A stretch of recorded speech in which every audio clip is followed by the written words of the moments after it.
Bismillahirrahmanirrahim. Assalamualaikum warahmatullahi wabarakatuh. Alhamdulillahirabbil alamin wa bihi nasta'inu ala umuri dunya waddin wa sallallahu ala sayyidina Muhammadin wa ala alihi wa sahbihi ajmain, amma ba'du. Yang saya hormati Bapak Kepala SMK Negeri 1 Tonjong, Bapak Sodikun Atmo Yulianto MPD. Yang saya hormati Bapak Sanuri MPD selaku narasumber dalam acara diseminasi budaya positif program guru penggerak. Yang saya hormati Bapak Ibu Guru SMK Negeri 1 Tonjong. Puji syukur senantiasa selalu kita sanjungkan kepada Allah Subhanahu wa taala yang telah memberikan beberapa kenikmatan kepada kita semua, sehingga pada pagi hari ini kita bisa berkumpul dalam keadaan sehat walafiat. Tak lupa salawat serta salam kita sanjungkan kepada beliau, junjungan kita Nabi besar Muhammad Sallallahu Alaihi Wasallam. Karena berkat perjuangan beliau, kita berada di zaman yang seperti sekarang ini. Izinkan saya selaku pembawa acara untuk membacakan susunan acara pada pagi hari ini. Acara yang pertama, pembukaan. Acara yang kedua, menyanyikan lagu Indonesia Raya. Yang ketiga, sambutan dari Bapak Kepala SMK Negeri 1 Tonjong. Acara yang keempat, pemaparan diseminasi. Acara kelima, tanya jawab. Acara yang keenam adalah penutup. Mari kita buka acara pada pagi hari ini dengan bacaan basmalah. Bismillahirrahmanirrahim. Terima kasih. Acara selanjutnya menyanyikan lagu Indonesia Raya. Hadirin dimohon berdiri.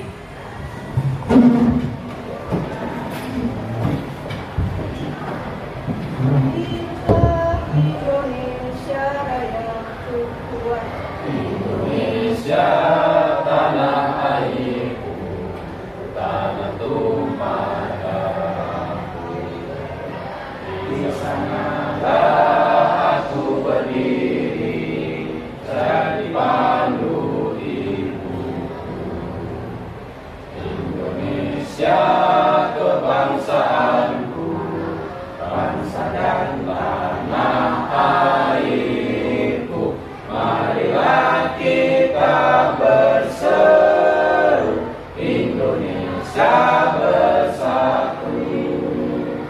Hiduplah tanahku, hiduplah negeriku, bangsaku, rakyatku semuanya. Bangunlah jiwanya, bangunlah badannya untuk Indonesia Raya. Indonesia Raya, merdeka, merdeka, tanahku, negeriku yang ku cinta. Indonesia Raya, merdeka, merdeka, hiduplah Indonesia Raya. Indonesia Raya, merdeka, merdeka, tanahku, negeriku yang ku cinta. Indonesia Raya, merdeka, merdeka, hiduplah Indonesia Raya.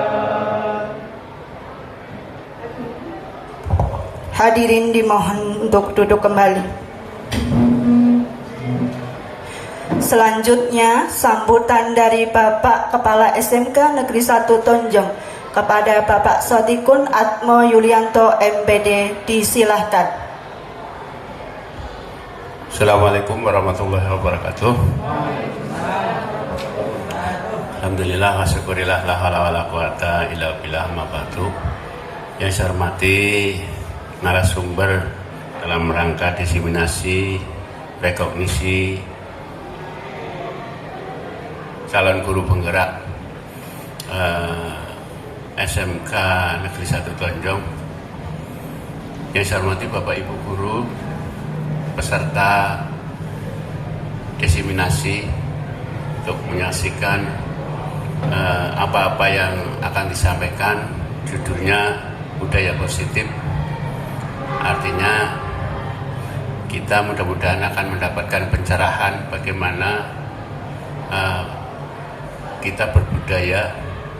Budaya itu dari kata budi dan daya, segala sesuatu yang kita usahakan. Nah, berbudaya itu cenderung memang ke positif ya. Jadi kalau budaya mesti arahnya harusnya memang positif, tapi kalau kebiasaan belum tentu positif, bisa saja negatif. Kebetulan Pak Sanuri sebelum ke CGP itu sudah di atasnya dulu. Dia di atasnya lagi, ke atas lagi. Apa sih? Dari PP itu pengajar praktek itu yang apa?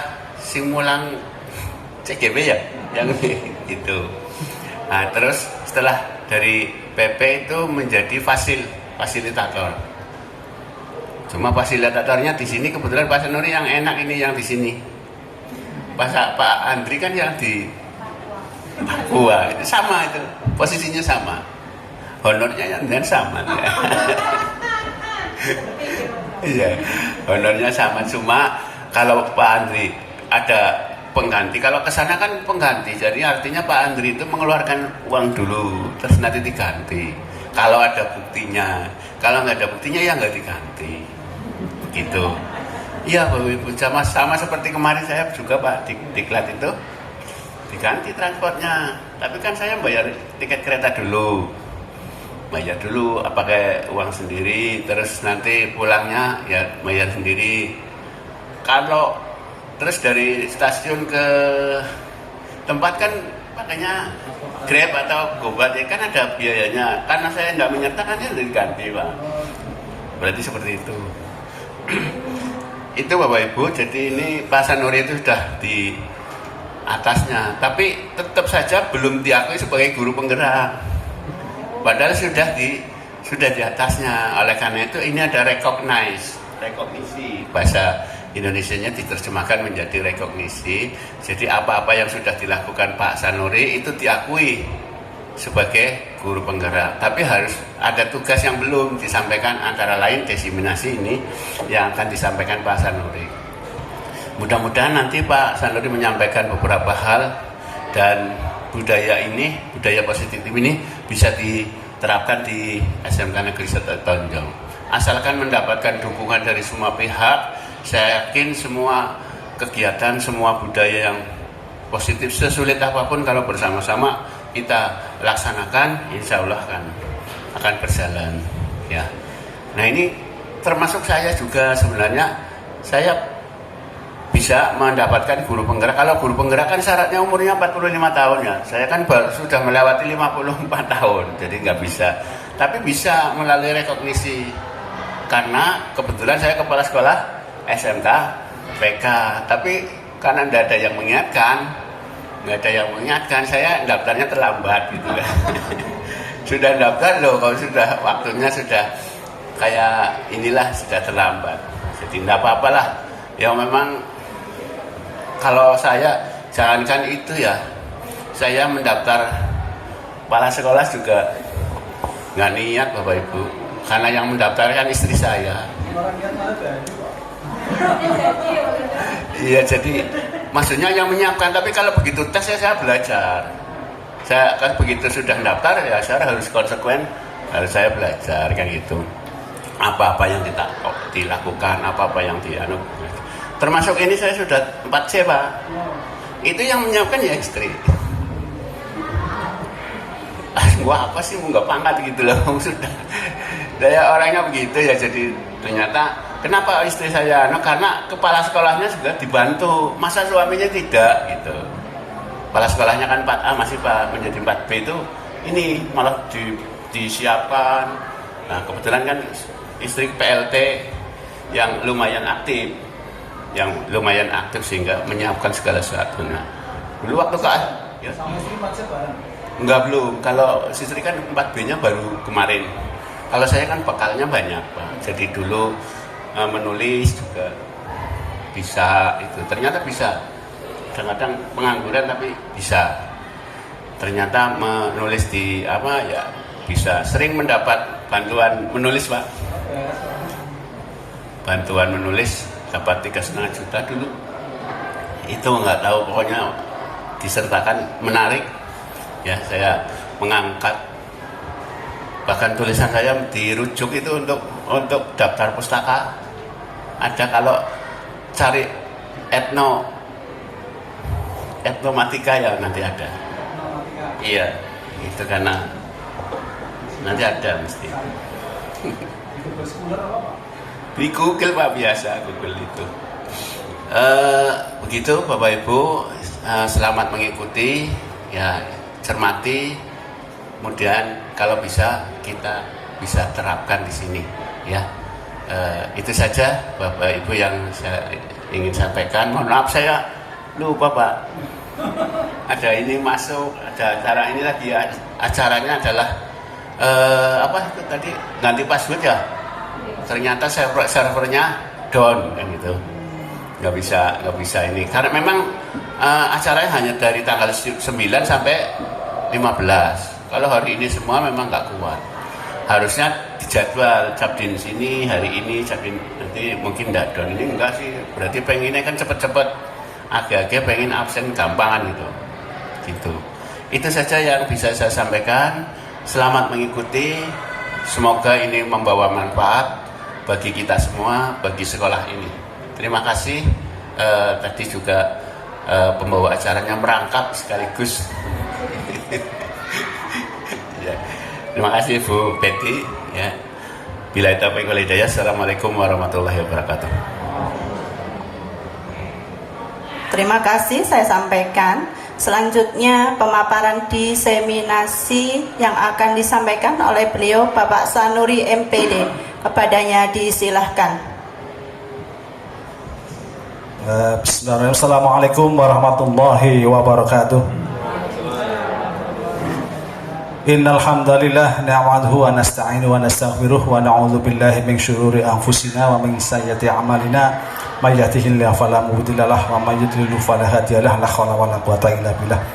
Yang saya hormati Bapak Kepala SMK Negeri 1 Tonjong, Bapak Dr. Andes Sodiqun Atmo Yulianto MPD.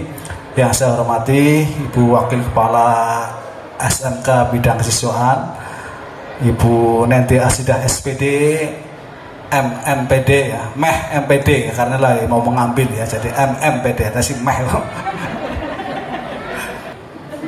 Serta teman-teman guru SMK Negeri 1 Tonjong yang luar biasa dan selalu membuat saya tetap semangat ya. Saya termasuk guru penglamaan ya, Pak Sodiqun guru pengalaman ya, saya yang penglamaan ya.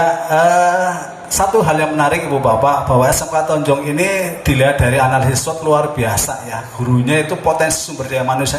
Ini terus terang saya selalu ngecap ketika jadi CG, jadi fasil selalu ngecap tentang SMK Tonjong kaitannya dengan apa? Potensi guru-gurunya. Makanya ketika kenalan SMK Tonjong tak suruh mampir ke sini. Mampir Pak, itu biar tahu kondisi real sama SMK kita ini. Potensi yang luar biasa, guru-gurunya muda, kemudian semangat mau belajar. SMK kita ada 14 GP ya Bu, ada iya GP dan CGP ada 14 ditambah CGP lagi nanti 3 orang calon guru pensiun ya. Iya arahnya ben semangat. CGP-nya CP kan GP sudah ada 14 ditambah nanti ada 3 lagi CGP Pak Narawi ya. Ya Bu Maimunah, Pak Badar dan Pak Tejo calon guru pensiun ya. Ini kan luar biasa, bahwa potensi yang luar biasa terhadap kemampuan SDM kita. Kemudian yang kedua, semangatnya mau belajar ya. Pak Sodikin yang sudah sepuh saja mau jadi rekognisi. Apalagi saya yang jauh lebih muda seusia Bu Ida gitu kan. Artinya akan lebih semangat lagi di dalam mengikuti kegiatan ini. Kemudian maka kesiswaan yang futuristik ya. Jadi sekolah ini memang mengalami perubahan signifikan kaitannya di dalam penanganan terhadap anak. Ini saya acungi jempol ke saya yang 4 ini. Yang dulu SMK terkenal dengan kekerasan dalam arti bukan kasar ya, tapi ketegasan, kemudian lebih pengarah pada penanganan fisik. Bahkan terakhir 2-3 tahun terakhir kita masih orientasi pada fisik ya, tapi 3 tahun terakhir ini fisik itu sudah mulai hilang, hukuman sudah mulai hilang. Nah, yang diterapkan adalah apa? Kesepakatan-kesepakatan yang muncul di kelas, ya. Jadi saya 3 tahun terakhir merasakan bahwa tidak ada hukuman fisik di SMK ini yang dulu itu sangat kental. Eranya Pak Joko, makanya Pak Joko aman, tidak akan tumbuh rambut, daripada dipotong dengan rambutnya nggak tumbuh, kan gitu. Nah sekarang luar biasa, anak-anak juga sudah tertib, tingkat kedisiplinan, bahkan di modul 1.4 awal itu ada eksplorasi konsep hal-hal apa yang saya diterapkan di sekolah. Saya menulis dari 1.700 anak tidak ada 20 jari kita, lebih banyak 20 jari kita yang terlambat. Tak tulis seperti itu, bahasa saya ya. Dari 1.700 anak yang datang lebih dari jam 7, dengan 20 jari kita lebih banyak 20 jari kita. Itu fakta ya. Ini satu kemajuan yang luar biasa, kaitannya dengan kontribusi panjenengan juga yang pernah jadi guru penggerak di dalam membudayakan hal-hal yang positif. Termasuk yang saya angkat ini adalah ketika evaluasi, refleksi di jurusan teknik listrik ya. Kemarin ada satu gagasan dari Pak Ando mengingatkan, sebenarnya sudah jadi kesepakatan, Pak, siswa sering banyak yang terlambat masuk bengkel praktek, yang kedua tidak mengenakan wear pack. Nah coba kami restitusi anaknya. Nah, dan saya juga komunikasi dengan teman-teman guru listrik. Maka yang saya sampaikan ini adalah nanti budaya positif di guru listrik, karena saya ngajarnya fokus di listrik. Jadi lebih mengarah ke sana nanti ya. Adapun nanti misalnya ada animasi, ada TBSM, Pak Trisno dan Pak Nahrawi nanti bisa menerapkan bagaimana yang dilakukan di listrik, kemudian nanti bisa diterapkan di jurusan lain kaitannya dengan penanganan anak yang terlambat ini. Terlambatnya kemang apa? Ya mungkin semua teman-teman sudah tahu rata-rata game online.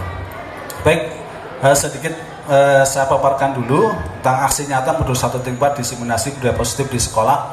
Kegiatan ini merupakan sebagai bentuk rangkaian pengakuan dari pelaku program guru penggerak. Nah, aktor guru penggerak itu ada 3. Yang pertama CGP, yang kedua PP, yang ketiga fasilitator. Saya berada di PP dan fasilitator. Nah kegiatan yang disampaikan Pak Sotikun akan diwakili guru penggerak, manakala dilengkapi dengan aksi nyatanya. Jadi orang muda bos tok, gampang ngomong, tapi harus ada aksi nyata. Maka saya melaksanakan di modul yang terakhir. Ya, nanti Bu Silvi kalau ikut ada modul 1 sampai 4, saya di modul 4-nya. Kemudian ada modul 2.1 sampai 2.3, saya hanya di 2.3 aksi nyatanya. Kemudian ada 3.1 sampai 3.3, saya hanya di 3.3 saja di aksi nyatanya. Jadi hanya memenuhi itu saja. Ibaratnya wong pemulihan dan KKN, ibaratnya guru PPL, mungkin di situ. Jadi pembuktiannya pengakuan. Nah proses yang lain tetap dikerjakan. Nanti barangkali Pak Sutikun juga ikut rekognisi. Prosesnya lain tetap dikerjakan tapi asinkron, kegiatan asinkron. Tapi kalau yang sinkron ini ya sama ruang kolaborasi. Oke, itu sedikit pengakuan. Nah, what is the meaning of budaya positif? Ya, jadi Ibu Bapak, sedikit saya bacakan bahwa sekolah merupakan ruang kedua bagi murid. Apakah sudah demikian? Coba kita introspeksi. Harapan kita adalah sekolah menjadi rumah kedua bagi murid. Saya pakai istilah murid karena saya mengutip dari bukunya KHD ya, kalau murid ya. Sehingga sudah saya sesungguhnya sekolah menjadi tempat yang nyaman bagi mereka. Tapi ketika kita sampai sekarang hanya segelintir anak yang betah di sekolah ya terutama yang punya kegiatan yang positif.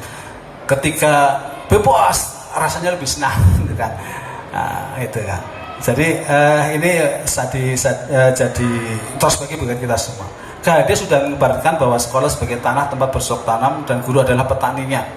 Jadi ketika tanahnya bagus, kemudian bibitnya bagus, kita itu petaninya kurang bagus, ya sebenarnya bibitnya juga tumbuhnya kurang bagus. Tapi ketika bibitnya biasa, tanahnya bagus, cara ngolahnya bagus, maka akan jadi bibit yang bagus. Jadi orang yang mengolah petaninya ini punya kontribusi yang luar biasa di dalam menghasilkan hasil pertaniannya. Bibitnya pas-pasan, tapi tanahnya bagus, kemudian diolah dengan cara yang bagus, maka insya Allah bibitnya akan menghasilkan tanaman yang tumbuh dengan baik. Sehingga seorang guru harus mengusahakan sekolah menjadi lingkungan yang menyenangkan.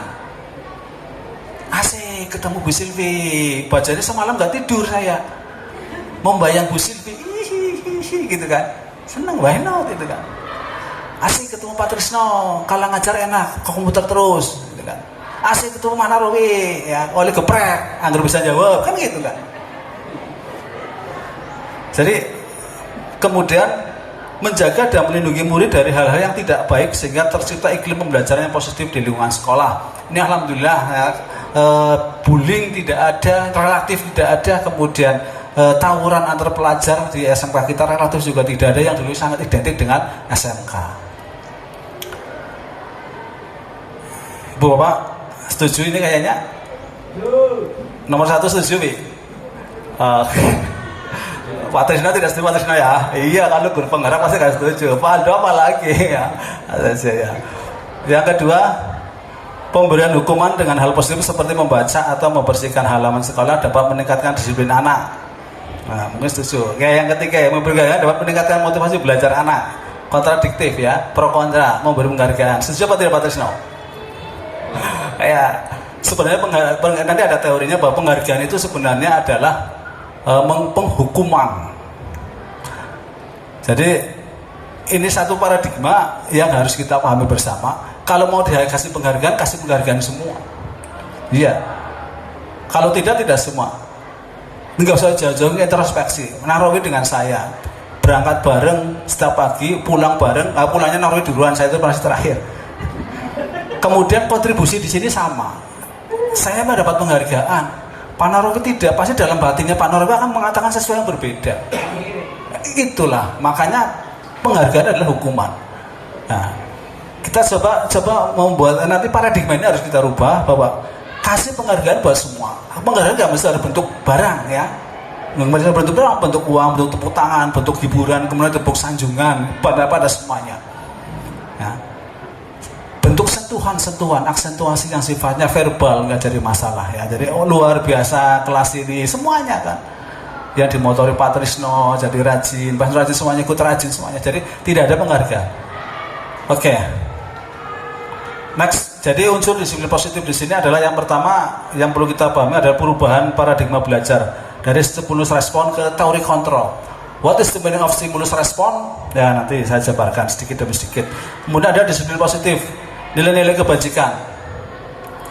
Yang ketiga, motivasi perilaku dan kebutuhan dasar manusia. Ini menurut Gosen ada 3 motivasi perilaku manusia dan itu identik dengan murid kita. Identik itu Bapak ya. Kalau toh sudah dapat, saya hanya mengingatkan Pak Trisno, mungkin Pak Aldo mungkin sudah dapat, tadi saya hanya mereview saja. Yang lain barangkali ini satu pengetahuan baru. Bu nanti mungkin sudah lupa ketika saya ingatkan kayak khotbah kemutan maningan begitu. Yang berikutnya adalah tentang posisi kontrol restitusi.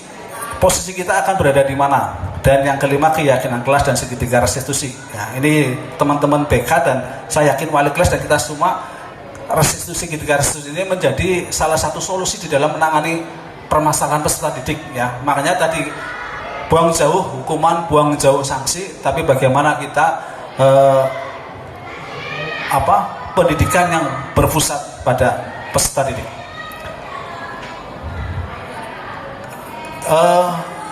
Stimulus respon. Saya sebenarnya pengen mempraktekkan, tapi kita bayangkan Ibu Bapak ya, ketika kita tangan Pak Trisno sama Nahrawi misalnya praktek ya, Nahrawi itu megang erat-erat, kemudian Pak Trisno berusaha untuk membuka tangannya Pak Nahrawi. Kira-kira bisa tidak?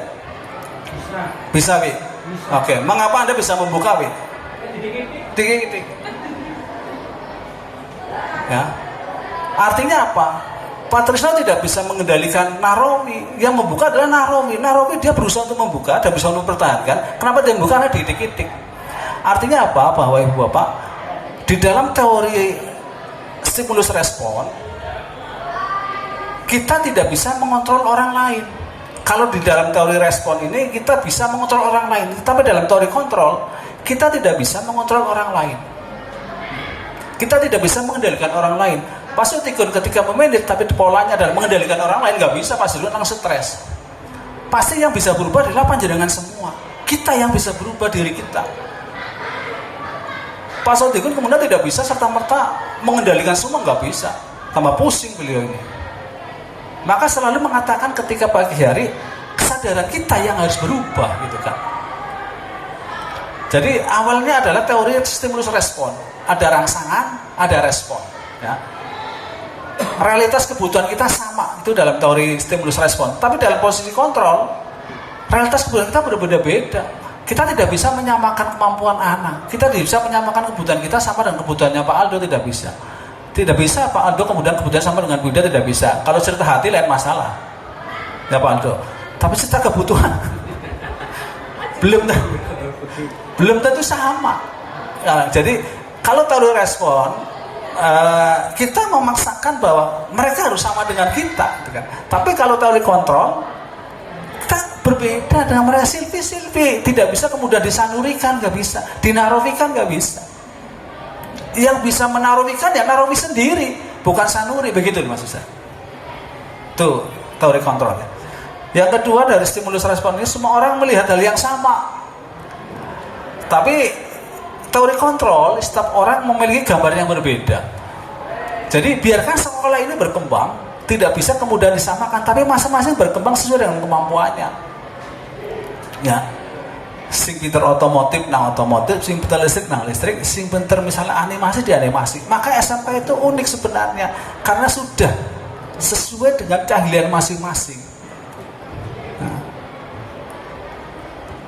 Pak Sodikin tidak kemudian memaksa listrik untuk bisa otomotif, nggak bisa. Nah ini sudah sudut pandang kita sudah berbeda-beda memang. Di dalam internal pun sama, di dalam misalnya listrik ada berbagai macam elemen. Saya tidak bisa memaksakan bahwa semua anak menguasai elemen. Elemen itu saya sampaikan semua, tetapi saya selalu berfokus. Kalau you mau berwirausaha, kuatkan elemen ini. Kalau you mau bekerja di industri kontrol yang modern, kuatkan elemen ini, gitu kan. Kalau you mau bekerja di bidang kelistrikan, biro teknik listrik, kuatkan elemen ini. Jadi itu spesifikasi yang harus kita munculkan ke peserta didik. TBSM macam-macam. Teknik B-nya apa ya, Bi? Teknik belantik dari Pak Sodikin dulu, sekarang dari TSM ya Pak, sama. TSM juga sama sekarang, tukang servis motor pada ketemu nih. Jadi kita harus melihat dalam perspektif bahwa semua orang memiliki gambar yang berbeda. Yang ketiga, kita mencoba mengubah orang lain agar berpandangan sama dengan kita. Itu teori stimulus respon.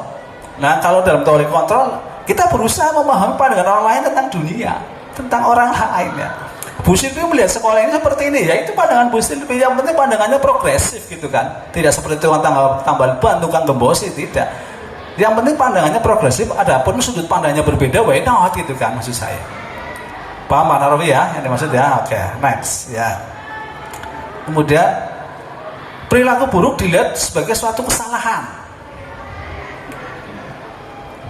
Nah, teori kontrolnya ini BK ini, semua perilaku memiliki tujuan. Bocah bolos manjat tembok, ya persepsi kita salah gitu kan.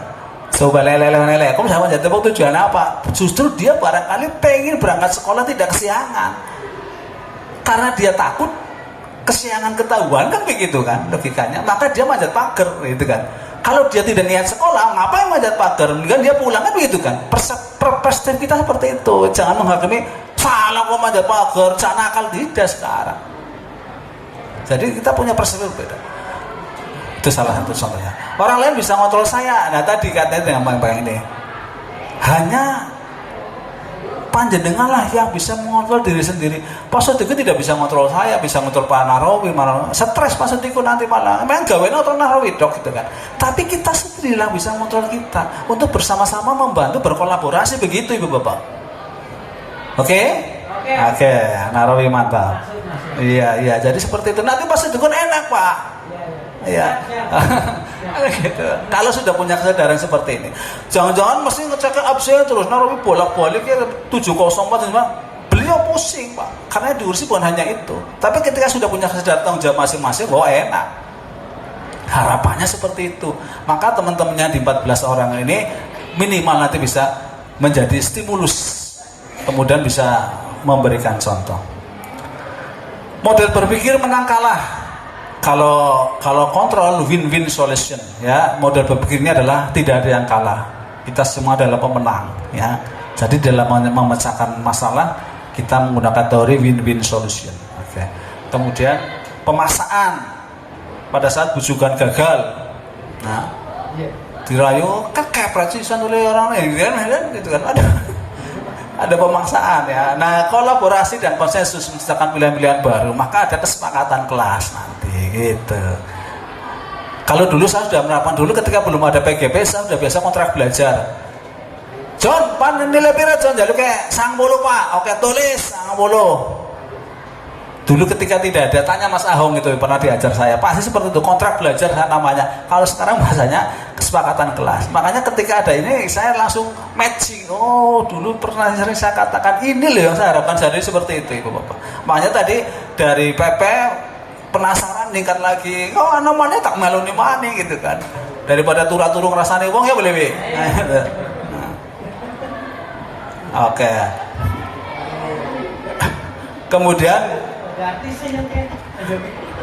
nilai-nilai kebajikan universal, ya. Disiplin positif ini kalau bicara kata disiplin terkadang kita kaitannya dengan sanksi, padahal disiplin itu kemampuan diri kita untuk bisa merubah lebih baik lagi agar bisa mencapai apa yang kita inginkan. Itu disiplin, ya. Bukan disiplin kaitannya dengan pelanggaran, kaitannya dengan keruwetan, tidak. Disiplin adalah kemampuan diri kita di dalam mengontrol diri untuk bisa mencapai tujuan yang kita harapkan.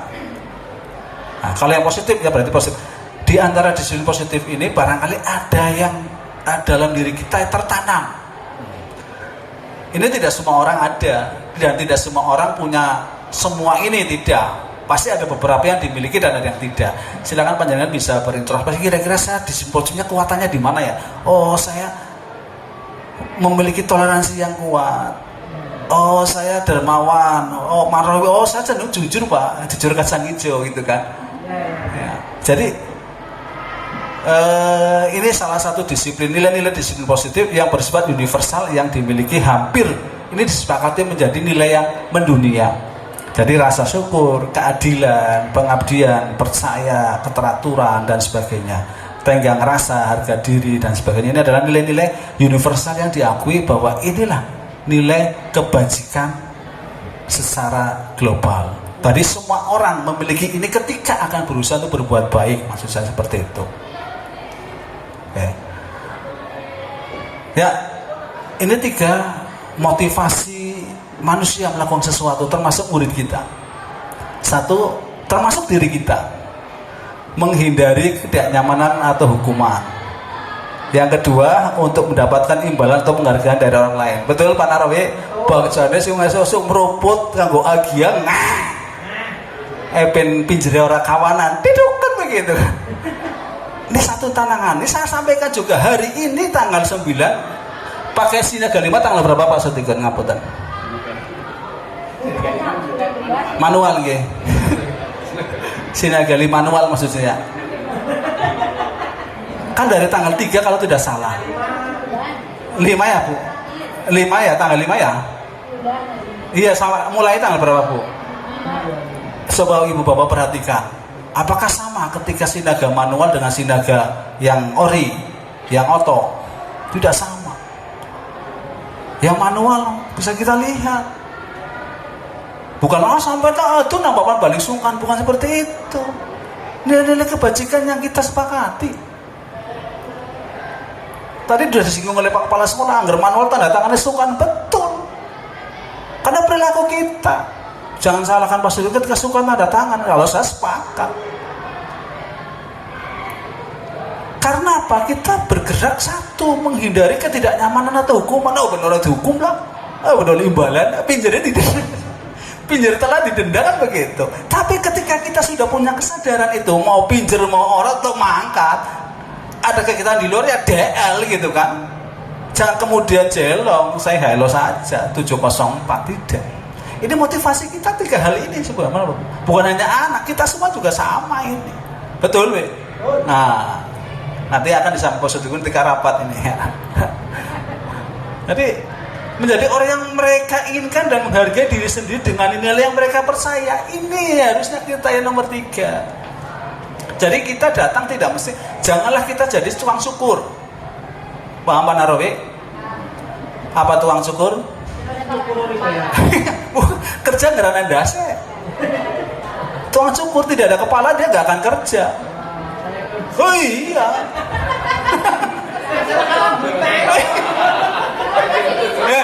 Bukalah rambutnya pirang-pirang nanti bayar anak. Ya gitu ya. Aduh. Ya. Jangan.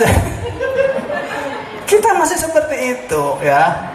Ini ngepesetannya kata puas kok nabe. Tapi ibu bapak ini jadi pionir nantilah ya. Apalagi kemarin hari Rabu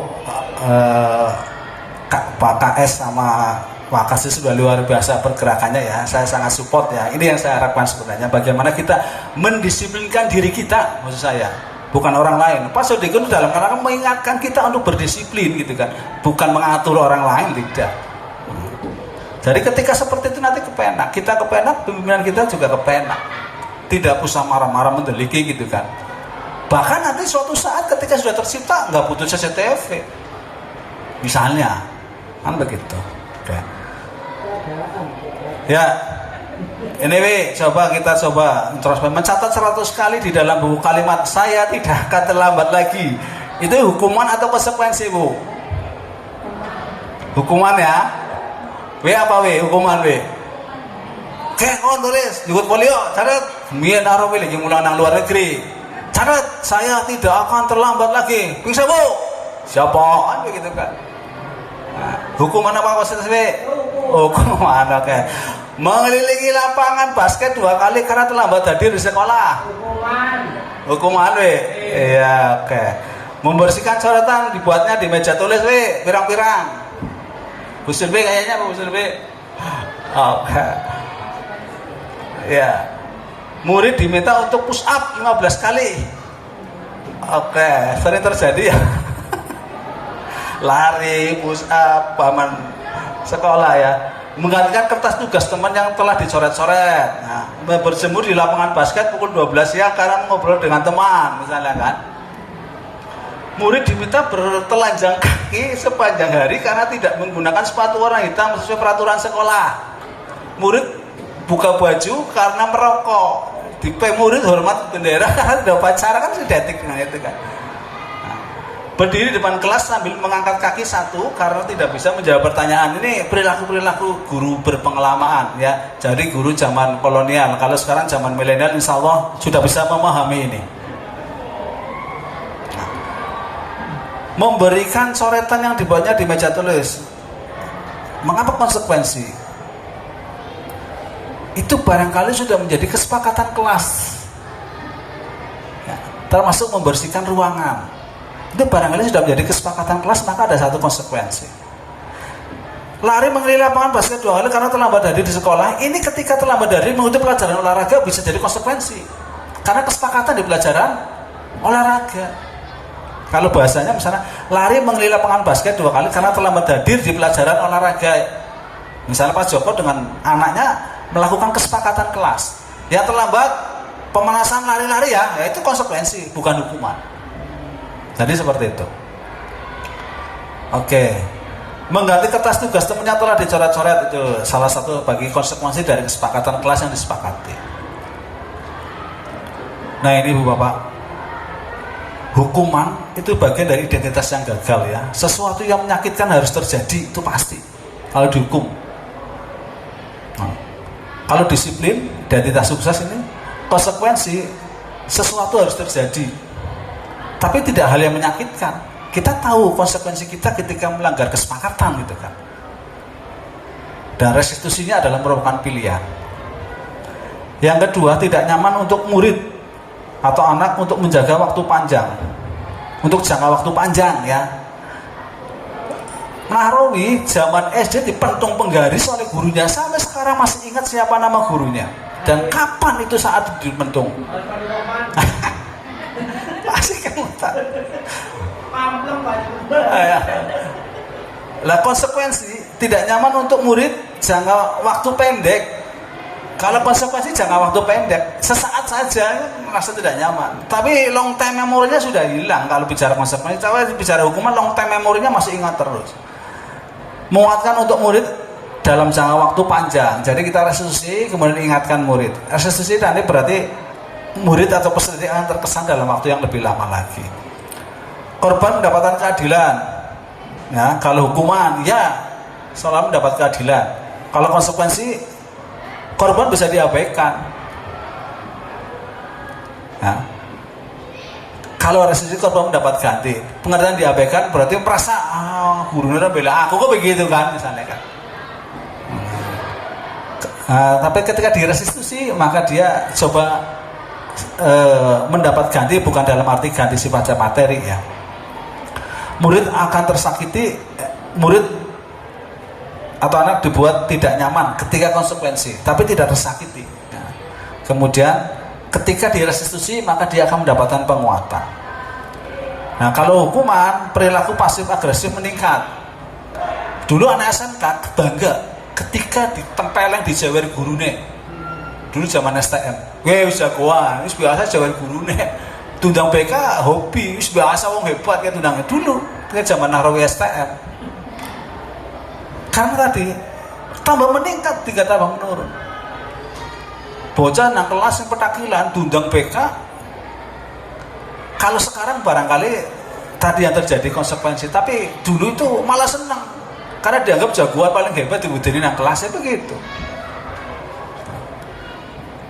Kemudian kalau di konsekuensi, penguatan hanya bertahan dalam jangka pendek dan masalah terpecahkan ketika dengan restitusi. Ini contoh, awas kalau dilakukan lagi ya, nanti awas kamu. Nah, kalau konsekuensi sifatnya netral, lakukan apa yang saya katakan. Kalau restitusi lebih positif lagi, apakah hal ini yang sungguhnya ingin kamu lakukan? Ya, kan? Jadi pakai bahasa yang berbeda ya. Awas, aja maning. Nah, ya jadi seperti itu. Kemudian kalau hukuman mode paksaan, kalau konsekuensi stimulus respon, dan kalau restitusi teori kontrol. Jadi kita harus menstabilkan identitas dari si pelaku. Mendorong menyalahkan diri. Kalau konsekuensi mendorong pada kepatuhan, dan restitusi mendorong pada disiplin positif ya. Oke, kita percepat saja. Hukuman dan penghargaan ini, coba Ibu Bapak, di mana letak penghargaan ya. Jadi penghargaan memiliki 6 konsekuensi ini. Yang pertama, pengaruh jangka pendek dan jangka panjang. Ketika kita kasih penghargaan, ketika jangka pendek, yes, oke, Ibu Bapak. Tapi pengaruhnya bisa negatif ketika kita jangka panjang. Nanti orang akan berharap penghargaan terus. Nilai penghargaannya orang bakal bongkar lah, karena awalnya sudah ada penghargaan. Tapi ketika sesaat jangka pendek, oke. Nah, tapi ketika tiba-tiba kesal dengan penghargaan, lagi konsekuensinya orang tidak akan mau bergerak ketika tidak ada penghargaan. Los buktikan. Stop testing oleh bayaran terus. Saya kira kebayaran. Mulai apa-apa dewek ya apa dewek. Ini fakta, teori ini fakta sudah terjadi di kita. Betul, Be? Oke, jadi sebenarnya penghargaan itu jangka panjangnya tidak baik. Artinya dapat semua, menurut saya seperti itu. Nah, kemudian tidak efektif. Nah, tidak efektif penghargaan ya. Artinya apa? Kita selalu menyiapkan sesuatu gitu kan. Yang ketiga, merusak hubungan yang saya sampaikan ya. Jadi Bu Sofi sama Bu Dini is oke, runtah-runtung ya, kayak tergandeng, yang mana-mana lah. Nah, iya, Bu Sofi dapat penghargaan guru teladan, Bu Dini dapat penghargaan guru telatan.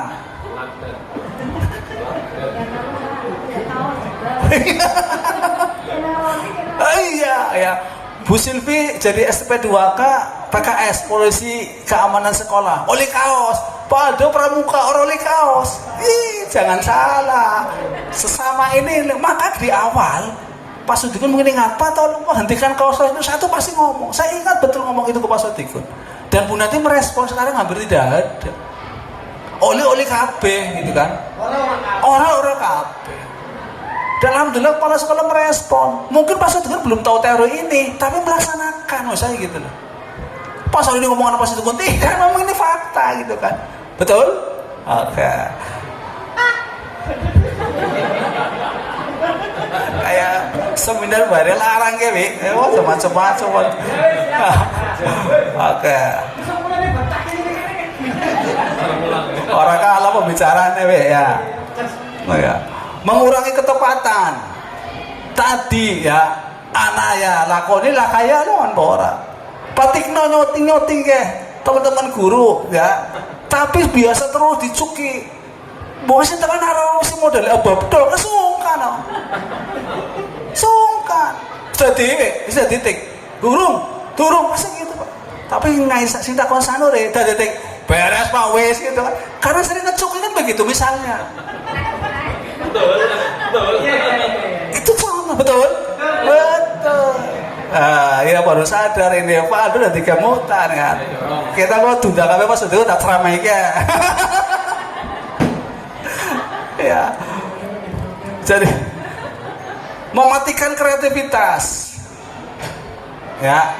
Penghargaan bagi yang tidak dapat. Tentunya ini kan efeknya luas, yang dapat dan yang tidak gitu kan. Maka alangkah baiknya berarti penghargaan orang apik, Pak. Ya tadi nih konsekuensinya, kalau dapat semua dan bentuk penghargaan bagus, tapi tidak mesti harus berbentuk fisik, berbentuk barang benda.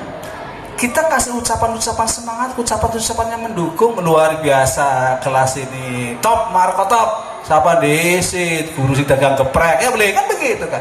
Itu segini dari negatif atau positif jangan nilai. Apanya? Positif negatif. Iya tadi contoh kan sederhana, misalnya menurunkan kualitas, artinya begini loh. Ketika dia biasa dapat penghargaan, dapat penghargaan terus ya, kemudian melayani sesuatu yang tidak ada penghargaannya, dia berbeda, males. Logikanya seperti itu, bisa diterima Mas Rawi? Itu alami ya? Iya alami, alami kan? Iya bisa dilogika. Iya, terima kasih Narobi ya. Tahu geprek kalau pangai geprek apa aja sanuri tok we, termasuk pas diku dingae. Ya.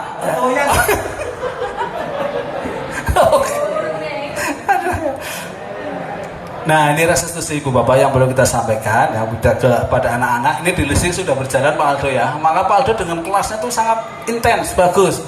Praktek yang lain sampai jam 3, Pak Aldo sampai jam 5. Dan saya nungguin Pak Aldo. Ramu sih, oh ternyata kelasnya ayo temen. Ya juga seneng itu.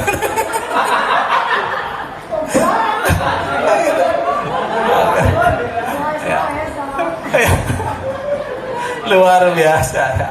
Oke. Restitusi adalah proses menciptakan kondisi bagi murid untuk memperbaiki kesalahan mereka sehingga mereka bisa kembali pada kelompok mereka dengan karakter yang lebih kuat. Ini Gosen 2004. Nah, belajar guru penggerak sekarang rekognisi Bu Nenti diakui S2 Bu Nenti, jadi tinggal kekurangannya berapa. Dengan ada beberapa kampus yang sudah ada program rekognisi untuk S2 bagi yang GP. Karena materinya hampir sama saya di S2 di ilmu pendidikan ya, pedagogi hampir 50% teori di sini. Maka matching, ketika ikut matching, oh iya, dia pantesan ketika ada rekognisi. Karena teori-teori yang dipakai teori-teori baru gitu kan. Restitusi ya, menciptakan kondisi bagi murid untuk memperbaiki kesalahan mereka sehingga mereka bisa kembali pada kelompok mereka, bukan menyalahkan ya. Tadi itu. Kebutuhan dasar manusia yang pertama bertahan hidup, ya ini fisiologis, kemudian ada kasih sayang. Setelah kita makan, minum, kemudian rumah dan sebagainya, kita butuh kasih sayang. Lirik manang, lirak menek, ya, pengen bojo, orang di bojo-bojo, gitu kan? Santai Bu Silvi, sing antri pirang-pirang, Bu Silvi langsung gelem, dan juga duran montong apa ya? Oke. Setelah kita punya rasa kasih sayang, maka kita kebutuhan berikutnya adalah penguasaan. Penguasaan apa? Kita ingin menguasai kompetensi, bukan menguasai ngakai, bukan ya. Kita ingin menguasai kompetensi, maka kita belajar meningkatkan kompetensi, ingin menguasai sesuatu yang belum kita kuasai, ya. Ingin berkiprah di bidang, kalau ingin punya keterampilan X gitu kan, ingin punya keterampilan Y dan sebagainya. Saya ingin bisa bahasa Inggris dan sebagainya. Saya ingin bisa memiliki kemampuan memecahkan masalah dan sebagainya. Jadi pada penguasaan. Yang ketiga, yang keempat adalah setelah kita bisa memiliki kebutuhan penguasaan yang baik, kita ingin jadi orang independen, tidak mau diatur gitu kan, kebebasan. Pak Narawi sudah memiliki kemampuan penguasaan yang bagus di bidang skill TBSM, teknik belantik sepeda motor, belantik ketok, servisnya orang. Maka dia ingin bebas, tidak mau diatur-atur, karena dia sudah punya kompetensi itu gitu kan. Saya harus bisa mengontrol diri sendiri, tapi saya ini jadi independen lah. Siapa sih yang mau diatur? Enggak ada yang mau diatur. Sifat manusia maunya bebas, betul? Betul. Nah itu kebutuhan masalahnya di situ ya. Dan ketika semua itu sudah kuasai, maka terakhir adalah kesenangan. Maka orang-orang yang sudah sukses pasti larinya pada hiburan, kesenangan. Sing kere sing mikiri oleh bantuan BLT. Sing duitnya sugih pada waring kafe, ya boleh bi, karena kebutuhannya berbeda, gitu kan. Kebutuhan dasar manusia ini yang dari mana? Yang itu juga kita miliki, anak-anak juga kita harus pahamkan di sini. Oke, ini yang perlu kita stressingkan di sini, ibu bapak. Jadi 5 posisi kontrol mulai Dian Gesen, ada 5 posisi kontrol kita terhadap murid-murid kita. Di manakah posisi kita yang sering kita lakukan? Ya, yang pertama kita sebagai penghukum, lebih cenderung pada menggunakan fisik dan verbal. Yang kedua kita sering membuat posisi sebagai pembuat rasa bersalah, yaitu menggunakan keheningan yang membuat orang lain merasa tidak nyaman, bersalah atau rendah diri. Ya. Gara-gara kamu sih itu jadi membolos, gara-gara kamu sih kelas ini jadi kacau gitu kan. Jadi itu membuat rasa bersalah. Gara-gara kamu ini upacara jadi terlambat seperti ini, gara-gara kelas ini nih yang tidak mau tertib, nah gitu kan. Itu membuat rasa bersalah. Tidak akan menyakiti murid. Ini kalau teman ini tidak akan menyakiti murid, namun akan tetap berupaya mengontrol murid melalui persuasi. Ini teman ya. Saya melihat di listrik sudah tidak pandai Pak Aldo, Pak Ilvan. Nah itu sudah mulai menggunakan teori ini ke atas ya. Teman-teman nanti mudah-mudahan di atas juga sama Pak Narawi ini, supaya minimal posisi kita sebagai teman. Bukan kancang mau dirangkul pundake ya. Gimana lagi apa Pak Narawi? Bukan. Sikap kita ya, bukan perilaku kita. Nah, teman mau TTM ngajoge repot ya. Kemudian pemantau. Posisi berdasarkan pada peraturan-peraturan dan konsekuensi. Jadi kesepakatannya apa? Yang dilanggar apa? Konsekuensinya apa? Gitu kan. Itu berarti kita sebagai pemantau di situ. Nah, kemudian manajer, nah ini berbuat sesuatu bersama dengan murid, mempersilahkan murid mempertanggungjawabkan perilakunya, mendukung murid agar dapat menemukan solusi atas permasalahannya sendiri. Tim manajer enak ketika kita pada posisi ini, maka harapannya mudah-mudahan kita yang hadir di sini minimal bisa berada di dalam posisi manajer. Seperti apa gambarannya? Ini Bu Bapak.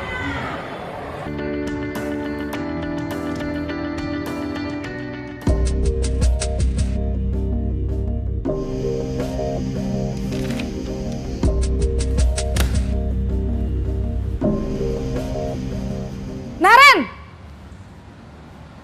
sini kamu. Selamat pagi, Bu. Selalu terlambat. Kamu deh, pasti terlambat. Maaf, Bu. Saya... Apa? Apa coba? Alasan kamu apa lagi? Kapan sih kamu tidak terlambat? Malas sekali ya kamu jadi anak. Saya... Dasar pemalas. Gak kapok-kapok sih kamu. Sudah berapa kali terlambat? Sana, kamu keliling lapangan basket 2 kali.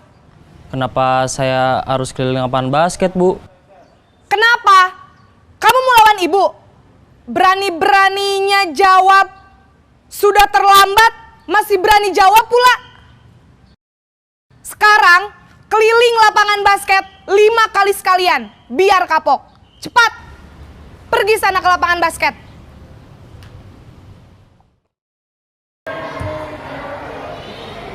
Posisi sebagai penghukum itu Bapak. Jadi posisi tadi adalah sebagai penghukum. Nada suara tinggi dan menekan, bahasa tubuh mata melotot. Jadi kecuali Pak Alik nih, selalu seteduh, angel alik, angel mendelik biasa beda. Dan jari-jari menunjuk menghardik. Nah, jadi seperti ini nunjuk-nunjuk. Menggunakan hukuman fisik maupun verbal. Ini fisik berkurang, verbalnya masih. Ini Bu Nenti ya, teman-teman bisa diingatkan. Listrik ya Pak Aldo ya, kemarin keluhannya di listrik masih ada guru yang menggunakan sanksi kata-kata verbal. Ya, sekarang verbal lebih landep daripada gobang.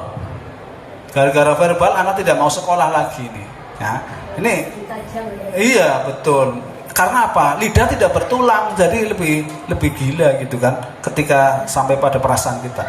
Dampak pada murid, kemungkinan murid marah, dendam atau bersifat agresif. Bisa jadi sesudah kembali duduk, murid tersebut akan mencoret-coret bukunya atau meja tulisnya. Lebih buruk lagi, sepulang sekolah, murid melihat motor atau mobil bapak ibu guru dan akan menggores kendaraan tersebut dengan paku. Saya kira anak bahasanya berbeda. Dulu saya punya guru di SMK Negeri 1 ADN, SMK Negeri 1 Adiwerna, namanya Pak Sakirin, bukan Pak Sakirin kenal. Terkenal di mana-mana itu. Ketika piknik ke Bali tidak pernah ikut yang bersangkutan. Ya karena semua akan mengancam ketika di luar. Itu fakta. Saya kira dan anak-anak kenasnya diancam gurunya dia. Saya yakin ada. Tanya ke anak-anak dengan jujur. Pasti ada anak yang tidak suka dengan guru yang seperti ini. Bahkan nggak boleh gelut, pasti ada. Ya, saya dapat cerita seperti ini dari anak juga ya. Kalau yang tahun ini saya belum pernah mendengar itu kan. Jadi seperti itu, artinya tidak suka dengan yang sifatnya hukuman-hukuman seperti itu. Oke, video yang kedua.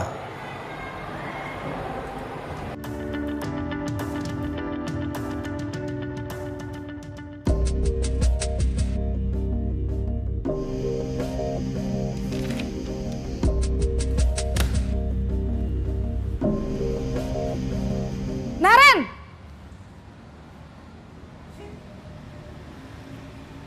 Selamat pagi, Bu. Naren. Kamu kenapa terlambat lagi, Nak? Ya Tuhan, Naren. Kamu senang ya bikin ibu susah ya? Kalau kamu terlambat lagi, nanti ibu yang ditegur bapak kepala sekolah, Nak. Disangka ibu tidak bisa membina kamu. Duh, gimana ini? Maaf, Bu. Duh, Gusti Naren. Kamu suka ya kalau ibu ditegur bapak kepala sekolah? Terus, sekarang ibu harus tulis apa ini di buku absen?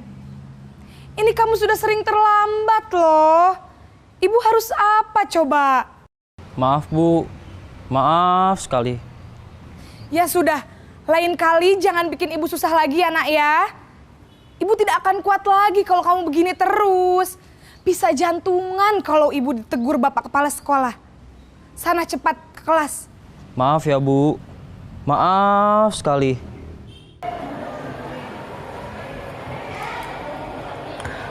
Oke, ini pembuat rasa bersalah. Nah, kita sering melakukan itu, Bu Silvi. Rempang. Iya. Jadi nada suara kita itu lembut, memelasdi.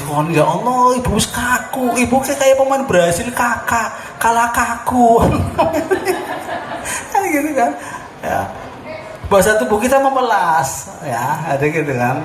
Jadi merapat pada anak ya, lesu gitu kan. Ya. Kemudian menggunakan keheningan yang membuat orang lain merasa tidak nyaman, bersalah atau rendah diri kan gitu kan. Priben sih kon maning duh kan orang melas ibu wali kelas. Oke? Itu kita posisinya ketika sebagai pembuat orang merasa bersalah. Kayak teori Asloro ya lumayan ya. Ya Waldo, 3 Waldo ya. Jadi dampak pada murid akan memiliki penilaian diri yang buruk tentang diri mereka. Oh, aku jelek berarti ya, sering gak guru nangis kan begitu kan. Saya selalu membuat susah orang ini gitu kan. Itu anak akan punya perasaan seperti itu. dan tidak mengecewakan orang-orang yang disayang. Ya, gitu kan. Oke. Next. Nonton video Bawi, tenang Bawi. Ini posisi sebagai teman. Ini pengetahuan baru Wi ya, nggak apa-apa ya Wi. Ya, insya Allah ada manfaatnya Wi.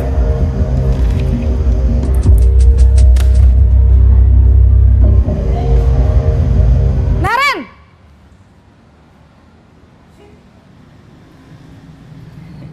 Selamat pagi, Bu. Wah, sudah jam berapa ini, Nak? Terlambat lagi ya, sayang. Iya, Bu. Habis ibu saya lupa bangunkan saya, Bu.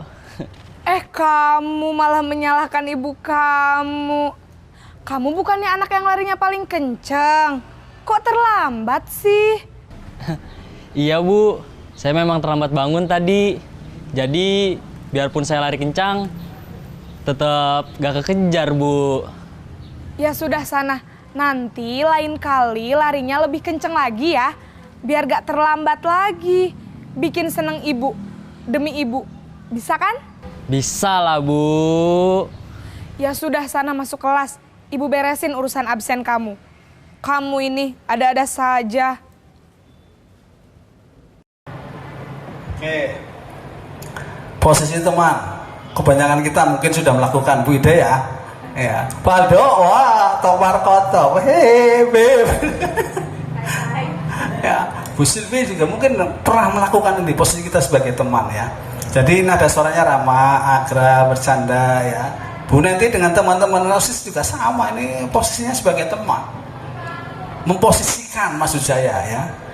Jadi merapat pada murid, mata dan senyum jenaka. Nah, Robi apalagi harus pengen geprek orang payu apa? Jadi seperti itu. Oke. Guru pada posisi ini tidak akan menyakiti muridnya, namun akan tetap berupaya mengontrol murid melalui persuasi, gitu kan. Nah, saya tidak akan menyakiti, tapi kita dengan cara persuasi bisa memahami itu. Dampak pada murid, bila suatu saat guru tersebut tidak membantu, maka murid akan kecewa dan berkata, saya pikir bapak ibu teman saya. Ya. Jadi murid merasa dikecewakan dan tidak mau lagi berusaha. Itu dampak negatifnya.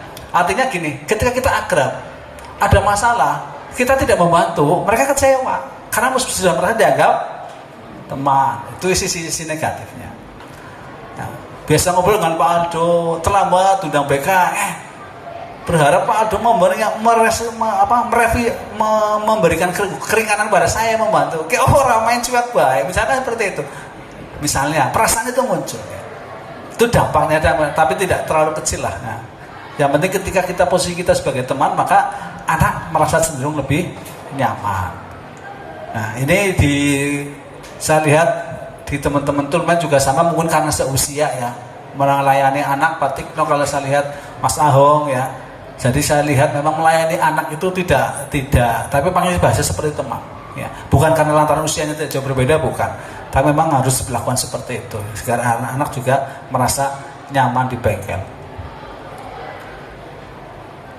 Yang keempat,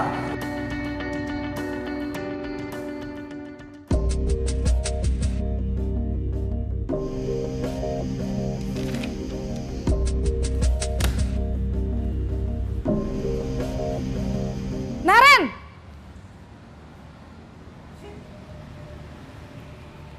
Selamat pagi, Bu. Naren, apa peraturan sekolah kita tentang jam berapa kita harus masuk sekolah, Nak?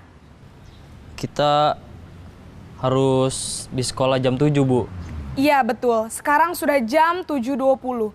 Naren sudah tahu konsekuensinya jika terlambat hadir. Paham, Bu. Saya harus tinggal kelas pas jam istirahat selama 20 menit. Iya, benar. Konsekuensinya demikian. Jadi nanti jam 9.30 pas istirahat, kamu harus tinggal di kelas, kerjakan tugas tambahan untuk ketertinggalan kamu, ya? Baik, Bu. nada suara datar, bahasa tubuh formal ya. Memantau berarti mengawasi. Pada saat kita mengawasi, kita bertanggung jawab atas perilaku orang-orang yang kita awasi ya. Posisi pemantau berdasarkan pada peraturan-peraturan dan konsekuensi. Berarti ketika kita pagi hari di gerbang, posisi kita sebagai kita posisinya gitu. Bukan penghukum ya, kita sementara ini artinya sudah meningkat. Daripada penghukum, kita lebih baik pemantau. Dampak pada murid, kalau dulu penghukum, kalau dulu mungkin Bu Nadia juga merasakan, melihat lah. Saya juga dulu pernah melakukan. Push up 5, gitu kan.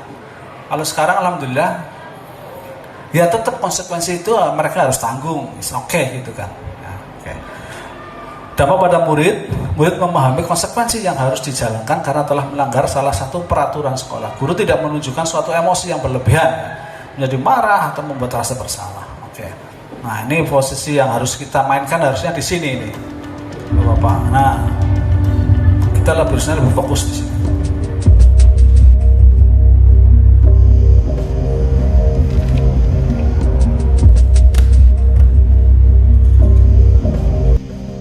Naren!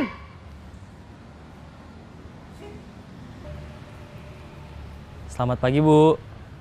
Selamat pagi, Naren. Maaf, Bu. Saya terlambat. Iya, sekolah masuknya jam 7, sekarang sudah jam 7.20. Jadi sekarang bagaimana ini, Naren? Maaf, Bu. Saya lupa setel alarm saya semalam. Baiklah, menurut kamu, keyakinan sekolah yang mana yang perlu kamu tingkatkan? Menghargai diri sendiri dan orang lain mungkin ya, Bu. Setuju. Jadi, apakah Naren meyakini prinsip saling menghormati tersebut? Iya, Bu. Saya meyakininya. Apakah Naren bersedia memperbaiki masalah keterlambatan ini? Bersedia, Bu. Bagaimana kamu akan perbaiki masalah keterlambatan ini? Saya akan coba untuk tidak lupa menyetel alarm saya, Bu. Baik, kalau Naren lupa menyetel alarm di rumah, ada orang yang kira-kira bisa bantu mengingatkan tidak? Ada, Bu. Kakak saya, Kak Ema. Ada lagi selain Kak Ema? Selain Kak Ema, ada ibu saya. Baik, jadi yang mengingatkan Naren adalah Kak Ema dan ibu kamu ya? Kira-kira akan mulai setel alarm kapan nih, Naren?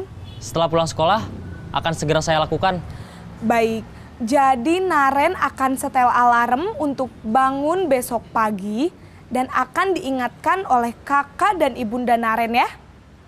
Ada lagi yang mungkin perlu dilakukan, Naren? Agar tidak terlambat bangun lagi. Tidak ada, Bu. Baik, Naren. Terima kasih untuk kerjasama kamu. Sekarang kamu perlu kembali ke kelas untuk belajar. Baik, Bu. Terima kasih. Oke. Posisi sebagai manajer, mungkin ketika pas dikunangan murid seperti ini, Pak, tidak berbeda dengan Narawi atau bahkan saya, karena kita memang posisinya sudah beliau manajer, jadi bisa tahu menanganinya. Nah, kita pun bisa seperti itu, maksud saya ya. Nada suara tulus, bahasa tubuh tidak kaku, mendekat ke murid ya. Ketika Pak Sodiku didatangi murid pun akan mengatakan hal yang sama. Muridnya datanglah, tidak punya salah, pasti akan melakukan seperti ini. Gitu kan. Jadi manajer adalah posisi di mana guru berbuat sesuatu bersama dengan murid, mempersilahkan murid, mempertanggungjawabkan perilakunya, mendukung murid agar dapat menemukan solusi atas permasalahannya sendiri. Dampak pada murid ya, murid sudah mengetahui adanya satu masalah dan sesuatu yang perlu terjadi.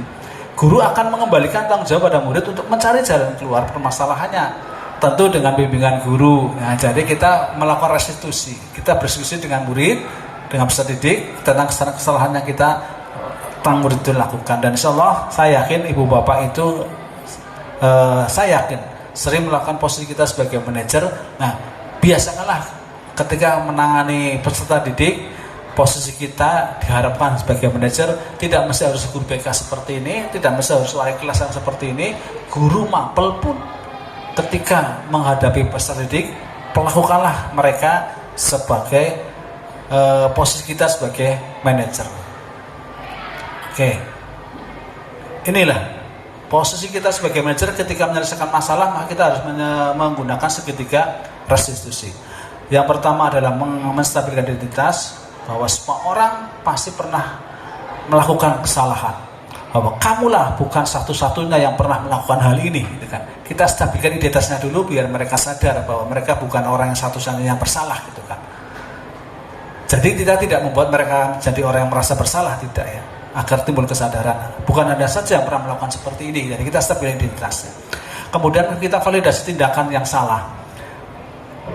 Anda tentu punya alasan mengapa Anda harus memanjat tembok. Anda punya alasan kenapa Anda harus membolos, itu kan. Kita validasi tindakannya salah. Coba ceritakan alasannya kenapa Anda membolos. Coba ceritakan alasannya kenapa Anda mengambil ban dalam. Karena saya butuh Taliban, Pak. Kan misalnya seperti itu. Ya, Wi. Adakah cara yang lebih efektif untuk mendapatkan apa yang kamu butuhkan? Kan begitu kan. Jadi kita lebih nuansanya pada dialogis. Kemudian menanyakan keyakinan. Keyakinan kelas apa yang telah kita sepakati? Ya, misalnya hadir tepat waktu, Pak. Menjaga kebersihan, Pak.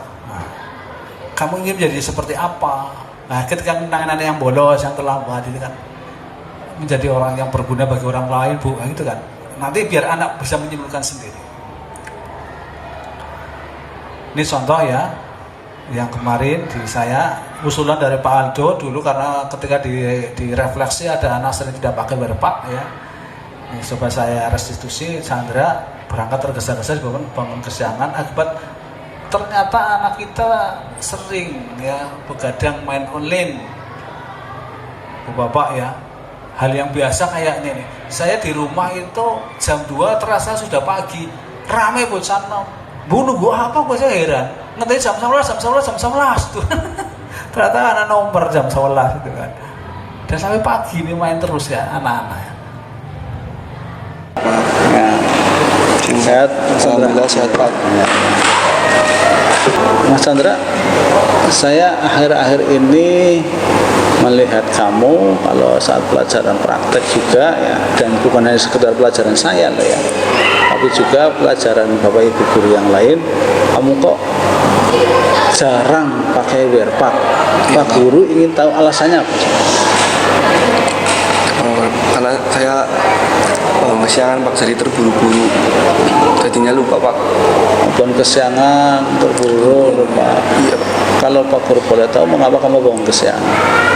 Karena semalamnya kan begadang Pak.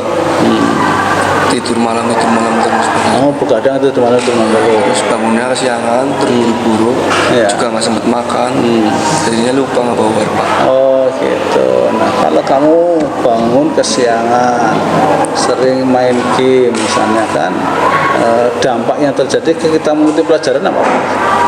Jelas akan mengantuk dan mata menjadi ya gitu Pak, rusak gitu Pak, gara-gara main HP. Sakit ya kamu? Iya Pak. Ya. Kamu udah tahu kan ya? Tahu, Pak. Dampak yang muncul kan. Nah, kalau mengikuti pelajaran mereka bagaimana Mas?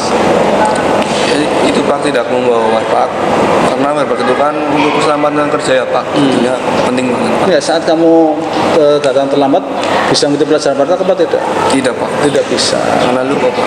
Iya. Nah, kemudian kamu udah tahu ketika bangun kesiangan dampaknya seperti itu ya. Berikutnya apa yang akan kamu lakukan untuk bisa merubah itu? Ya akan mengurangi untuk bergadang Pak, dan untuk bangun lebih kasih lagi Pak. Ada Selalu ingat untuk membawa werpak, karena werpak itu penting banget Pak buat keselamatan kerja. ini ya, jadi dampaknya seperti itu ya. Iya, Pak. Kamu sudah mulai menyadari diri Anda sendiri bahwa saya tidak akan terlambat lagi misalnya, Iya, gitu kan, karena dampaknya seperti itu. Iya, Nah, werpak menurut kamu kira-kira penting apa tidak? Penting banget Dan Pak, nilainya di mana werpak itu? buat ini Pak, keselamatan kerja Pak. Buat keselamatan kerja, itulah keyakinan yang harus kamu tanamkan ya, Siap. bukan semata-mata sekedar membebani atau uniform yang tidak punya makna. Jadi maknanya sudah kamu tahu apa Mas? Keselamatan kerja. Keselamatan kerja menurut kamu sendiri. Oke, Siap, Pak. luar biasa Mas Chandra ya, sudah bisa memahami ini. Berarti harapannya ke depan Mas Chandra akan bagaimana? Tidak akan mengulangi lagi Pak, Dan selalu selalu apa? Pakai werpak. Iya, selalu pakai Keselamatan kerja, Pak. demi keselamatan Kerja. Oke, ya makasih Mas Chandra ya. Mas Chandra sudah paham sendiri, untuk harapannya bisa dilakukan ke depan. Oke, Ya. turun Mas Chandra ya. Pak. Siap, Bisa Pak. berubah jadi lebih baik ya. Ya Pak. Keyakinan kelas. Mengapa tidak peraturan saja? Mengapa harus keyakinan? Pak Tisna bisa jawab. Mengapa harus keyakinan? Bukan peraturan. Iya. Ketika menjadi peraturan kita terasa enggan untuk melaksanakan. Menggunakan helm itu peraturan apa keyakinan Ibu Bapak? Peraturan. Hah? Peraturan. Peraturan. Makanya ketika tidak ada polisi, kita tidak pakai helm. Tapi kalau kita menganggapnya itu sebagai sebuah keyakinan, lah kamu anak pakai helm. Itu kan. Jadi buatlah keyakinan sehingga mereka melakukan sesuatu tidak terpaksa. Sholat itu kalau kita masih menganggap sebagai kewajiban, ya kita sholatnya jembalikan tok. Ya. Tapi ketika sholat itu ada sebuah kebutuhan, kita komunikasi dengan Tuhan, ya kita sholat enjoy rame, tanpa harus ada puji bulan diadani dikentongi orang teka. Tanpa harus seperti itu. Kita sudah punya kesadaran untuk hadir di sana. Nah, ketika itu sudah menjadi keyakinan, kita butuh komunikasi dengan Allah gitu kan. Kita butuh keselamatan, kenyamanan dalam berkendara agar mata kita tidak rusak, tubuh kita tidak dingin. Ya udah pakai itu gitu kan. Tanpa harus ada atau tidak ada polisi, jalur nasional atau jalur desa nggak jadi masalah. Kita butuh itu. Pan 1 meter, pan 1 meter, pan 1 kilo, ya kita tetap pakai itu. Nah, itu sebuah keyakinan yang harus kita sepakati. Jadi diperoleh dari nilai kebajikan universal yang dijujui oleh semua warga. Kita pinjer ada atau tidak ada pinjer, ya kita harus punya keyakinan melayani peserta didik dengan baik. Pinjer online atau tidak online kita harus itu, jangan 704, jangan keadilan laka bebas dianggap anak jangan. Jadi minimal seperti itu kesadaran kita. Betul ya, saya sepakat itu. Sama omongan bahasa itu mau dari bukan dari Ustadz asli ya. Pak saya untuk Pak Adun nama enggak Pak. Bukan seperti itu, sudah betul-betul. Saya dekat ketika acara-acara di desa pun sama. Jamnya berapa, pulangnya jam berapa sama. Karena mencolodok, tapi tetap konsekuensi dilakukan. Karena kita menganggap itu sebagai sebuah keyakinan kebajikan universal. Oke. Ini contoh ketika panjenengan ingin membentuk keyakinan kelas ya. Di kelas panjenengan sedangkan dibentuk keyakinan kelas masing-masing. Dulu Bu Nanti sudah menyampaikan ini ketika bulan Februari tahun 2024. Saya ingat di sini tempatnya. Bagaimana Bu Nanti sudah membuat karya ya tentang proses keyakinan di kelas. Panjenengan juga sudah harus bisa melakukan di kelas masing-masing membuat kesepakatan kelas ya.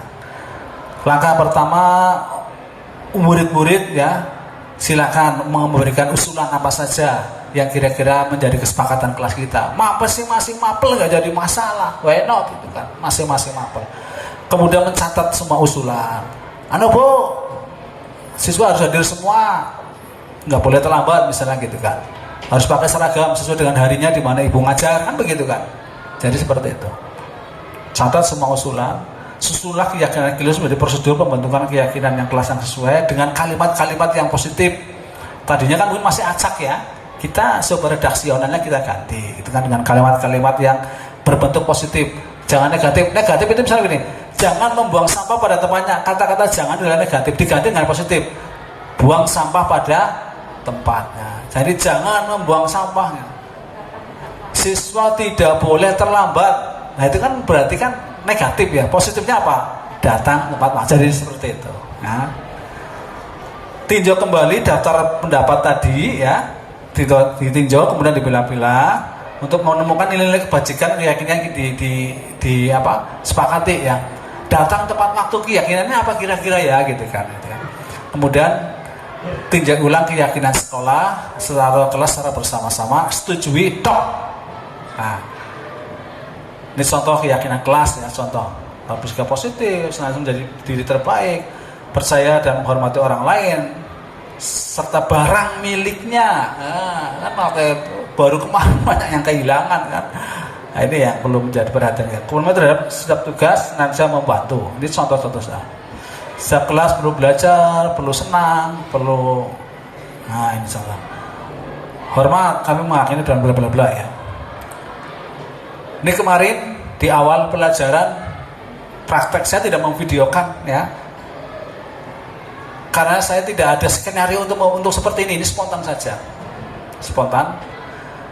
Ketika di awal bahasa saya dulu kontrak, sekarang ada teori keyakinan, saya pakai keyakinan.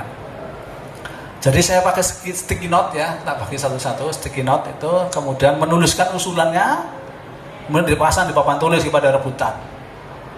Kalau saya skenario kan, saya video ibu bapak.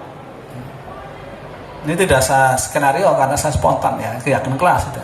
Dan karena saya tidak tahu harus di video, karena perintah video adalah video. Pokoknya ngerti ya, karena tadi hanya spontan saja. Nah, proses memasang sticky note pada yang berisi usulan pada papan nanti jenengan dilakukan nggak jadi masalah masing-masing kelas ya, asik itu bapak ya, melatih demokratis ke anak-anak. Kemudian dari sticky note itu dipilah-pilah mana kesepakatan kelas yang muncul di sticky note, kan ada yang sama kata-kata itu, ada yang sama ditulis oleh anak. Jadi kata-kata yang sama itu saya hanya mengarahkan tadi yang kata-kata negatif saya positifkan. Oh berarti ini gitu kan, menjadi kalimat positif. Oke. Ini mereka yang membuat anak-anak, bukan saya dosen ini. Setelah itu foto bareng ya. Saya nggak bisa pakai poster seperti ini, poster awal basic buat Bu Neti. Yang membuat anak-anak dibuat kesepakatan kelas, tempel ya ini. Ready hadir tepat waktu ya, mengumpulkan tugas tepat waktu, mereka yang menuliskan ya. Mengumpulkan verpak saat praktek, karena tadi restitusi saya verpak ya, mengembalikan alat praktek setelah digunakan, nah, menggunakan bahasa yang sopan, menjaga ketertiban pada peserta, menghargai pendapat orang lain. Jadi tidak ada kalimat negatif. Ini kemarin saya hanya mengarahkan itu saja. Konsekuensinya jika melanggar kesepakatan kelas di atas, maka membersihkan ruang bengkel atau kelas yang kotor ya, mengganti alat praktek yang rusak atau hilang yang diakibatkan oleh kelalaian di dalam penggunaan. Ini berarti apa? Nilai kebajikannya adalah kita harus bersikap hati-hati.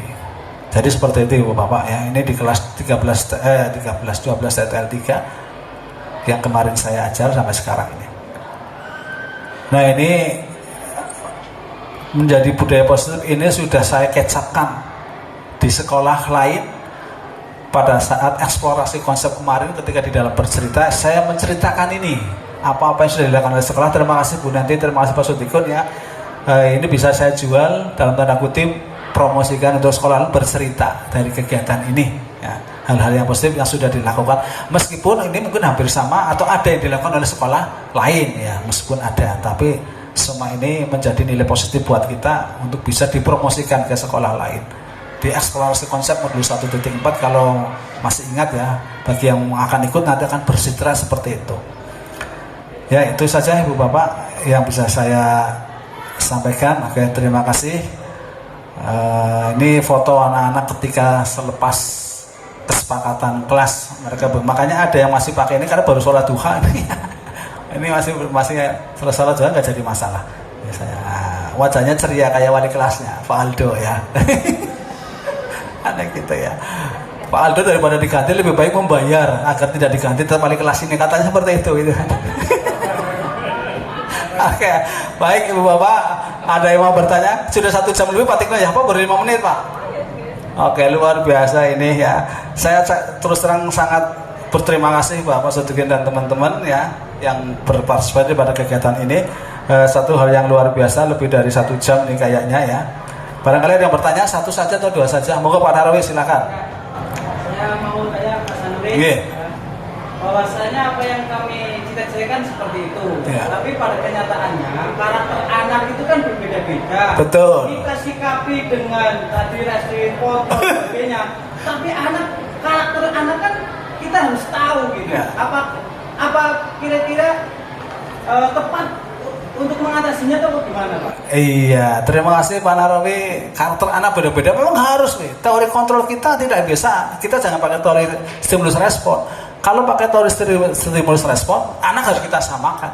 Jangan sudah menggunakan teori kontrol. Karakter anak berbeda-beda.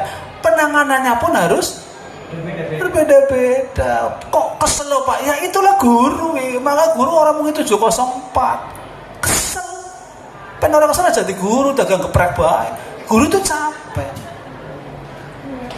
Guru ada 2, benar-benar guru dan kebenaran guru. Ya kalau gawean mana kan guru apa lah gitu. Benar guru. Tapi yang benar-benar guru telaten. Ya. Jadi posisi panjenengan sebagai teman, coba cari permasalahan anaknya, gitu kan? Pak Aldo itu sudah mempraktekkan luar biasa. Nah, jadi posisi sebagai teman, posisi sebagai manajer. Kalau pemantau sama penghukum dan bersalah nanti dulu minimal itu. Nanti jangan tahu karakter masing-masing anak. Jadi kita tidak bisa mengeneralisasi permasalahan satu anak kemudian buat semuanya, tidak. Ya. Pernah saya melakukan seperti itu. Oke. Seperti teman. Ya. Tapi kok malah jelek-jelek, loh Pak. Kok malah jelek-jelek. Harusnya kan malah juga saya sebagai orang tua.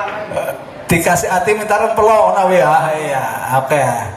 Posisinya sebagai manajer coba dirubah. Mungkin ada kata-kata hal yang posisinya dengan di dalam bahasa persuasifnya itu mungkin persoalan teknis. Artinya gini, bagaimana kita memposisikan anak sebagai teman, bukan kemudian saya katakan tadi dirangkul-rangkul, berbenjon, beres, sehat atau itu kan tidak. Sopan santun tetap dipakai. Cuma kita menganggap kita masuk ke dalam dunia mereka, dunia anak-anak mereka, dunia mereka itu seperti apa? Kita masuk ke sana ya, kemudian kita coba selami bahwa mereka pada dunia kita. Artinya apa? Bahwa yang kita lakukan kemudian tidak seperti perilakunya seperti teman sebaya, tidak. Perilakunya loh, sikap kita ya oke, penanganan kita oke, kita masuk pada bahasa-bahasa mereka gitu kan. Tapi perilaku kita jangan kemudian kita terbawa ke sana. Nanti deladak ke bahasanya, lah naruhi yang maniki. Paling nilainya telatnya apa wis ganti kancak, jangan seperti itu. Kita batasi seperti itu, bisa lah insyaallah. Posisi kita bisa seperti itu. Artinya dimaksud teman kemudian jangan sampai kebablasan kita seperti itu. Sang jadi temannya hari gak di TTM, teman tapi mesra, wah repot maning gitu kan. Nyoba gelem kayak jar pado. Oke. Ya, ada lagi?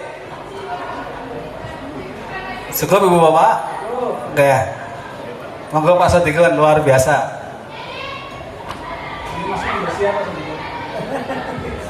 Terima kasih. Dakwah ini hanya karena di sini masih sedikit ya. Barangkali berkenan. Ini materinya di-share di grup aja Pak. Ya, barangkali ini kan bisa bagus kok. Ini sudah didapatkan dulu waktu guru penggerak itu, tapi kan lupa lagi, ini diingat lagi. Jadi itu saja Pak. Monggo Bu Ida aja.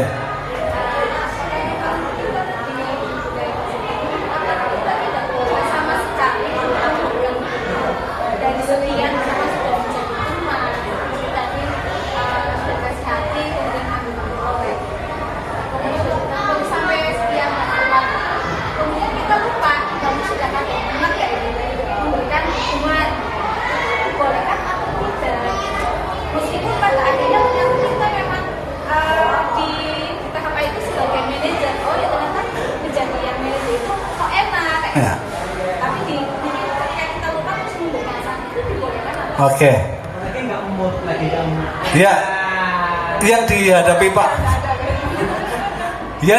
Pak Narawi di hari Bu Ida itu adalah pertanyaan hampir semua guru, hampir semua guru di awal-awal teori ini dimunculkan. Karena kita sudah terbiasa dengan teori lama. Teori lama itu adalah punish and reward. Teori punish and reward sekarang sudah tidak berlaku. Yaitu masih teori lama ya. Enak menurut saya kan kebiasaan kita memberi sanksi. Kita rubah sanksi itu menjadi sebuah konsekuensi. Ya. Orang sadar Pak, suatu saat akan sadar. Seperti kiai ceramah mengimankan itu urusan hidayah, urusan Gusti Allah. Yang penting kita menyampaikan, yang penting kita memberi, kita mengingatkan konsekuensinya, gitu kan. Jadi rubah sanksi itu menjadi sebuah konsekuensi, Bang Ida. Sanksi misalnya itu bentuknya apa? Misalnya contoh konkretnya. Sanksi, jadikan sanksi itu sebagai konsekuensi yang ditanggung oleh anak, bukan sanksi ya. Kalau pelajarannya, misalnya gini, memang dibutuhkan kesepakatan. Pon Pak jadi nebera, bodoh. Nah, kesepakatannya seperti apa? Ketika tidak mencapai nilai 8 berarti dia ada. Itu sebuah konsekuensi yang harus Anda tanggung, bukan sanksinya. Kon pan kayak gue pan pora pak guru pan penting kalau konsekuensinya seperti ini gitu kan. Jadi sadarkan mereka dengan konsekuensi. Caranya apa? Dengan restitusi begitu kan. Hindari hukuman, ubah hukuman menjadi konsekuensi. Bagaimana caranya? Caranya dengan pakai teori respon kontrol, gunakan teori restitusi. Begitu caranya ya. Ini memang harus butuh kesabaran yang luar biasa. Maka ada guru penggerak ini. Dan kemarin Pak Sodikun dan Bu Nenti sudah mengumumkan teman-teman, mudah-mudahan ini kita bertahap ke arah sana. kita termasuk kalau SMA sudah jadi sekolah penggerak Ibu Bapak, karena jumlah CGP-nya sudah banyak sekali sekolah ini. Saya sering mengkomparasikan sekolah ini dengan sekolah lain. Saya sering mengkomparasikan ya. Makanya ini support yang luar biasa. Ya, eman-eman kemudian kemampuan teman-teman sudah seperti ini tidak dipraktekkan. Minimal di jurusan masing-masing, kalau saya di jurusan. Kalau misalnya di guru umum, minimal di kelas yang diampu. Jadi seperti itu. Oke? Siap Pak Narawi ya? Siap berubah Pak Narawi? Ya, mudah-mudahan kita semua jadi Narawi-Narawi yang lain yang siap berubah untuk menjadikan sekolah ini lebih baik lagi. Oke. Ada lagi Ibu Bapak? Cukup ya? Oke, cukup. Terima kasih Ibu Bapak kehadiran yang luar biasa. Saya hari ini merasa tersanjung dengan aktivitas dengan semua yang sudah setia mengikuti diseminasi ini. Mudah-mudahan apa yang saya sampaikan secerca ini bisa memberikan harapan bagi kita untuk bisa konsekuen menjadikan peserta didik sebagai anak-anak yang perlu kita tangani dengan baik. Mari kita fokuskan pembelajaran yang berpihak pada mereka. Sekian dari saya, mohon maaf apabila banyak salah kata, dan sekali lagi terima kasih kepada Pak Sudikun dan teman-teman yang telah bersedia hadir di acara diseminasi ini.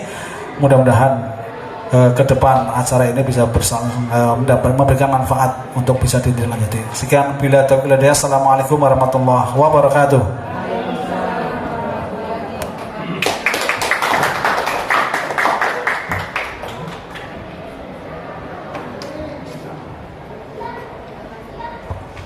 Terima kasih, saya sampaikan acara selanjutnya yaitu penutup. Marilah kita tutup acara pada siang hari ini dengan bacaan hamdalah. Alhamdulillahirabbil alamin. Saya selaku pembawa acara mohon maaf dari awal sampai akhir. Barangkali ada kata-kata yang kurang berkenan di hati Bapak Ibu guru sekalian. Billahi taufiq wal hidayah. Assalamualaikum warahmatullahi wabarakatuh.